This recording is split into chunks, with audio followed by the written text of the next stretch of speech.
Chapter 12. Right, this'll do nicely, said Mr. Hepworth. They'd reached a grassy hollow where the land ran down a gentle slope to a cliff, which was neither sheer nor high. The grass was very green and quite short, and the children sat down on it and took out their packed lunches. So again, we are feeling much more relaxed. We are enjoying the view. We're taking out our packed lunches.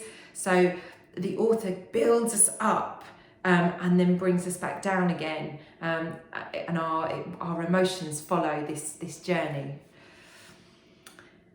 Friends sat together and the three teachers found a spot near the top of the slope from which they could see what everybody was doing. Fliss grabbed Lisa's elbow and steered her away from the group she'd been about to join. "I've got to talk to you," she hissed. Ellie Mae stood, wondering whether to go with them or stay with the group. Fliss turned and called, "See you in a bit, Ellie Mae. Okay." Ellie Mae nodded. "Sure." She sat down between Hayley and Bobby Tuke. If people didn't want her around, she wasn't going to worry about it. "What's up?" said Lisa when they got settled. Fliss swallowed a mouthful of fish paste sandwich. "You heard what Trotter said back there about her?" She nodded towards Ellie Mae, who was sitting with her back to them. Lisa nodded. "I think he made it up. He's like that." Fliss shook her head. "I don't. I heard footsteps, didn't I? I think it was Ellie Mae, and I think she was in that cupboard when I went to the bathroom." Her friend looked at her. "Don't be silly, Fliss. It was a dream. Why would Ellie Mae sit in a cupboard in the middle of the night making funny noises? Why would anybody? And how could a door have a number on it at midnight and none in the morning? You're balmy." "No, I'm not. What about the water on the bathroom floor?"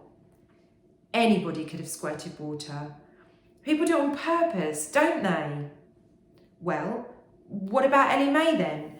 What do you think what's wrong with her?" Lisa shrugged. "I don't know. I'm not a doctor, am I? Maybe she's got food poisoning, which we all will after these rotten sandwiches." She pulled her face, chewing. "Why? What do you think's wrong, Dr. Morgan?" "I think something happened to her in that cupboard. I wasn't dreaming it at all. I know that now. I'm off to talk to Trot." She got up and went over to where David Trotter was sitting with a group of his friends. The boys stopped talking at her approach and squinted up at her, shielding their eyes with their hands. "What do you want?" asked Gary Buzzard through a mouthful of something pink. Fliss ignored him. "Can I have a word, please, Trot?" "Trot," whooped Richard Varley. "What is she, Trot? Your girlfriend or something?" Trotter blushed. "Is she, heck?" He scowled up at Fliss. "What about?" "I'll tell you over there." She nodded towards a vacant spot on the slope. The others laughed. "Watch her, Trot," said Buzzard. "She's after you." The red-faced boy scrambled to his feet. "Come on then," he growled, "and it better be important or else I'll chuck you off the cliff."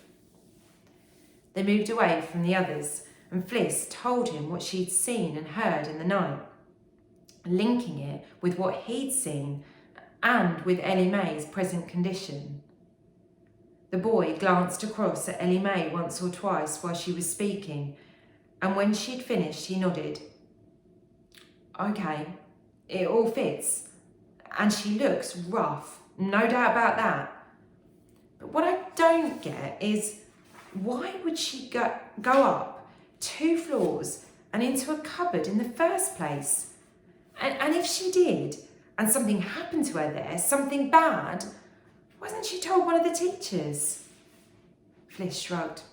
"I don't know, Trot, but there's something funny going on, isn't there?" "Maybe, but what do you want me to do about it?" "I don't want you to do anything, not by yourself. I'm thinking of keeping watch tonight to see if Ellie Mae goes walkabout again. I think Lisa will join me. Will you?" "I don't know. Seems a bit daft to me. I mean, a cupboard.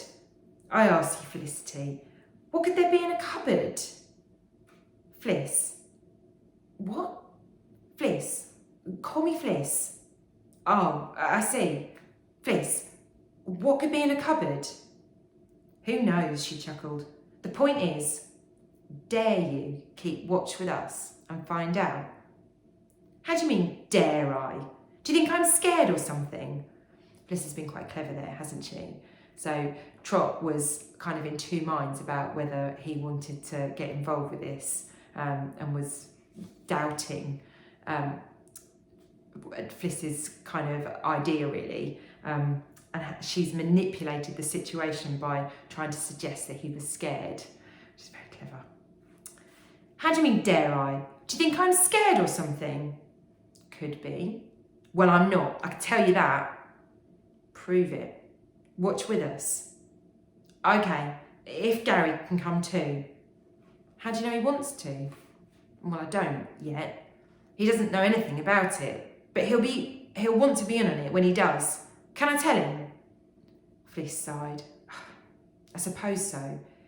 But get him by himself, right? I don't want the whole class stampeding around in the middle of the night, or nothing will happen at all. The boys smiled. I don't think it will anyway. Well, we'll see, won't we? Said Fliss. So they are going to stake out the third floor and see what happens in the middle of the night. What do you think? Do you think anything will happen? Do you think that they've just heard these sounds in the night? Someone spotted Lisa going to the toilet and it's all just a coincidence and nothing to be worried about at all?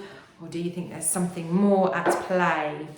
We shall find out next. The next chapter is chapter 13. We'll have to wait for that one.